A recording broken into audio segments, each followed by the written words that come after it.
നീലിമയുടെയും അവളുടെ കാമുകൻ ആദിയുടെയും വിവാഹം നടക്കാൻ ഒരാഴ്ച മാത്രമേ ബാക്കിയുണ്ടായിരുന്നുള്ളൂ. എന്നാൽ വിവാഹത്തിനു മുൻപ് നീലിമയ്ക്ക് ആരോ ഒരാളുമായി കിടക്ക പങ്കിടേണ്ടി വന്നു. നീലിമയെ ആ പാർട്ടിക്ക് കൂട്ടിക്കൊണ്ടുവന്നത് അഞ്ജലിയായിരുന്നു. അഞ്ജലി നീലിമയുടെ രണ്ടാനമ്മയിൽ അവളുടെ അച്ഛനുണ്ടായ അവളുടെ സഹോദരി. എന്നാലൊരു സോഫ്റ്റ് ഡ്രിങ്ക് ആയാലോ? ഹോട്ടലിൽ നടന്ന പാർട്ടിയിൽ സോഫ്റ്റ് ഡ്രിങ്ക്സ് എന്ന് പറഞ്ഞ് ലഹരി കലർത്തിയൊരു പാനീയം നീലിമയ്ക്ക് കൊടുത്തതും ബോധം പോയ നീലിമയെ അവളെപ്പോലെ തന്നെ ബോധമില്ലാതെ കിടക്കുകയായിരുന്ന ഏതോ ഒരുത്തന്റെ മുറിയിലേക്ക് തള്ളിയിട്ടതും അഞ്ജലിയായിരുന്നു. ചേച്ചി ചേച്ചി നമ്മളെ എല്ലാരെയും ചതിച്ചു. അയ്യോ പാവം, ഈ ആദ്യം ചതിച്ചു. നീലിമ രാത്രിയിൽ ആരുടെയോ കൂടെ ഹോട്ടലിൽ ചിലവഴിച്ചു എന്ന് അഞ്ജലി പറഞ്ഞതനുസരിച്ചാണ് ആദിയും വാസുദേവനും രാവിലെ തന്നെ ഹോട്ടൽ മുറിയിലേക്ക് എത്തുന്നത്. കോറിഡോറിലേക്ക് അവർ ഓടിയെത്തുമ്പോഴാണ് നീലിമയുടെ മുറിയിൽ നിന്നും ഷർട്ട് ധരിച്ചുകൊണ്ടൊരു യുവാവ് പുറത്തേക്ക് ഇറങ്ങി വരുന്നത് അവർ കണ്ടത്. അതാരാണെന്നറിയാൻ ആദി ആ യുവാവിന്റെ പുറകെ പോയെങ്കിലും അപ്പോഴേക്കും അയാൾ ലിഫ്റ്റിൽ കയറിപ്പോയിരുന്നു. അവൾക്ക് മുൻപിൽ നിന്നിരുന്നത് നീലിമയുടെ പ്രതിശ്രുത വരൻ ആദിയായിരുന്നു. അത് അവളുടെ അച്ഛൻ വാസുദേവനായിരുന്നു.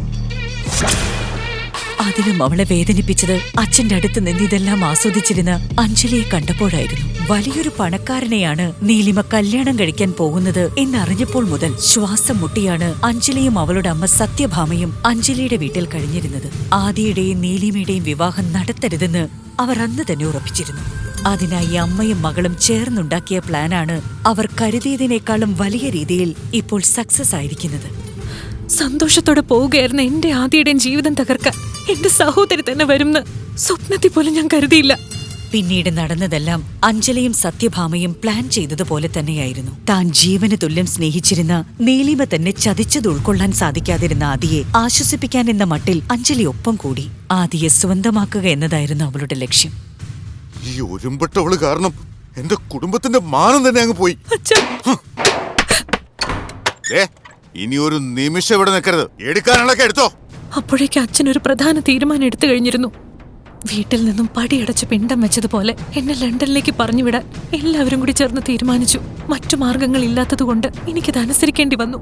എന്റെ ജീവിതം ഇല്ലാതാക്കിയ ആ ഒരുത്തൻ ആരാണ്? അവനിപ്പോ എവിടെയാണ്? ഈ ചോദ്യങ്ങൾക്കുള്ള ഉത്തരം എന്നായാലും എനിക്ക് അറിയുക തന്നെ വേണം.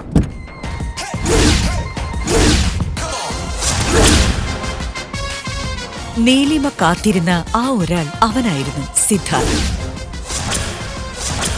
അന്നത്തെ രാത്രിയിൽ നീലിമയുടെ ജീവിതത്തിൽ ക്ഷണിക്കപ്പെടാതെ അതിഥിയായി വന്ന സിദ്ധാർത്ഥ് വൈകിയാണെങ്കിലും അയാൾ ചെയ്ത തെറ്റ് തിരിച്ചറിഞ്ഞിരുന്നു. ആ രാത്രിയിൽ തനിക്കൊപ്പം ചെലവഴിച്ച പെൺകുട്ടിയുടെ മുഖം പോലും അവന് ഓർമ്മയുണ്ടായിരുന്നില്ല.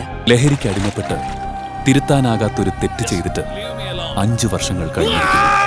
അതിനെക്കുറിച്ച് ആലോചിക്കുമ്പോൾ ഇന്നും എനിക്ക് ഉറങ്ങാൻ സാധിക്കുന്നില്ല. ഈ ലോകത്തെവിടെയാണെങ്കിലും അവളെ കണ്ടുപിടിച്ച് മാപ്പ് ചോദിക്കണം. ഇപ്പൊ അവൾ എവിടെയായിരിക്കും? സിദ്ധാർത്ഥ് പറഞ്ഞതുപോലെ നീണ്ട 5 വർഷങ്ങൾ അപ്പോഴേക്കും കടന്നുപോയിരുന്നു. അന്നത്തെ രാത്രിയിൽ നടന്ന ചതിയുടെ സമ്മാനമായി നീലിമയ്ക്കൊരു മകൻ ജനിച്ചിരുന്നു. ഒരു ദിവസം അച്ചുവിന്റെ കുസൃതികൾക്ക് പിറകെ ഓടുമ്പോഴാണ് അവളെ തേടി ആ ഫോൺ കോൾ എത്തിയത്. ഫോണിൽ തെളിഞ്ഞ പേര് കണ്ട് നീലിമയുടെ മുഖം ചുവന്നു. ഞാൻ ജീവനോടെയുള്ള കാര്യം അച്ഛൻ ഓർമ്മയുണ്ടോ? ഞാൻ വിളിച്ചത് നിന്റെ അനിയത്തിയുടെ കല്യാണം ക്ഷണിക്കാനാ. വരനെ നിനക്ക് നന്നായിട്ട് അറിയാം. വേറെ ആരുമല്ല, നമ്മുടെ ആദ്യ തന്നെ.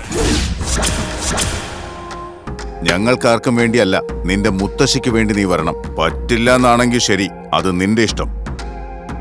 തന്റെ ജീവിതം തകർത്ത അഞ്ജലിയുടെ വിവാഹത്തിന് പോകണ്ട എന്ന് നീലിമ ആദ്യം കരുതിയെങ്കിലും നീലിമ അറിയേണ്ട ഒരു രഹസ്യം സമയമാകുമ്പോൾ പറഞ്ഞു തരാമെന്ന് മുത്തശ്ശി മുൻപ് പറഞ്ഞിട്ടുള്ള വാക്കുകൾ അവളെ തീരുമാനം മാറ്റാൻ പ്രേരിപ്പിച്ചു. ഇന്ത്യയിലേക്ക് പോകാൻ അവൾ തീരുമാനിക്കുന്നു.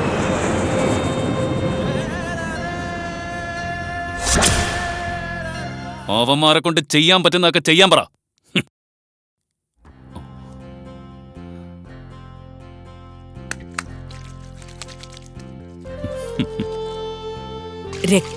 രക്തത്തെ തിരിച്ചറിയുന്ന നിമിഷങ്ങളായിരുന്നു അത്. അവൻ പോലും അറിയാതെ ആ വാക്കുകൾ അച്ചുവിൽ നിന്നും പുറത്തേക്ക് വന്നു. അച്ഛാ, എന്റെ അച്ഛനല്ലേ? എനിക്കറിയാം എന്റെ അച്ഛൻ തന്നെയാണെന്ന്. അച്ഛാ, ഞാൻ നിന്റെ അച്ഛനല്ല. കള്ളം പറയണ്ട. എന്റെ അച്ഛൻ എന്തിനാ എന്നോട് ദേഷ്യപ്പെടുന്നത്? അമ്മേ, ദേ അച്ഛൻ. സോറി സർ, മോൻ അറിയാതെ പറഞ്ഞു പോയതാ. സത്യം പറഞ്ഞു, ആരാ നിങ്ങളെ ഇങ്ങോട്ട് പറഞ്ഞു വിട്ടത്? എന്റെ ഇമേജ് സ്പോയിൽ ചെയ്യാൻ എത്ര രൂപ തരാന്ന് അവർ ഓഫർ ചെയ്തത്? ഇങ്ങനെ കാശ് ഉണ്ടാക്കിയിട്ടാണോ നീ നിന്റെ മോനെ വളർത്തുന്നത്? ഞാൻ ആരാണെന്ന് നിനക്ക് ശരിക്കും അറിയില്ല. താൻ ആരായാലും എനിക്കെന്താടോ? സ്ത്രീകളോടും കുട്ടികളോടും ആദ്യം മര്യാദയ്ക്ക് സംസാരിക്കാൻ പഠിക്കേ. ഇതൊന്നും തന്റെ വീട്ടിൽ പഠിപ്പിച്ചു തന്നിട്ടില്ലേ? എന്റെ വീട്ടിൽ പഠിപ്പിച്ചതൊക്കെ അവിടെ ഇരിക്കട്ടെ. അല്ല, സ്വന്തം കുട്ടിക്ക് അച്ഛൻ ആരാണെന്ന് ഇതുവരെ പറഞ്ഞു കൊടുത്തിട്ടില്ലേ? അതോ നിനക്ക് തന്നെ അറിയില്ലേ ഈ കുഞ്ഞിന്റെ അച്ഛൻ ആരാണെന്ന്?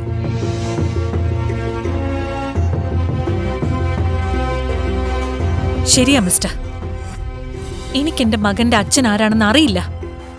പക്ഷേ ഞാൻ എന്റെ മോനോട് ഒന്ന് പറഞ്ഞോളാം, നിന്നെപ്പോലൊരാളല്ല അവന്റെ അച്ഛനെന്ന്.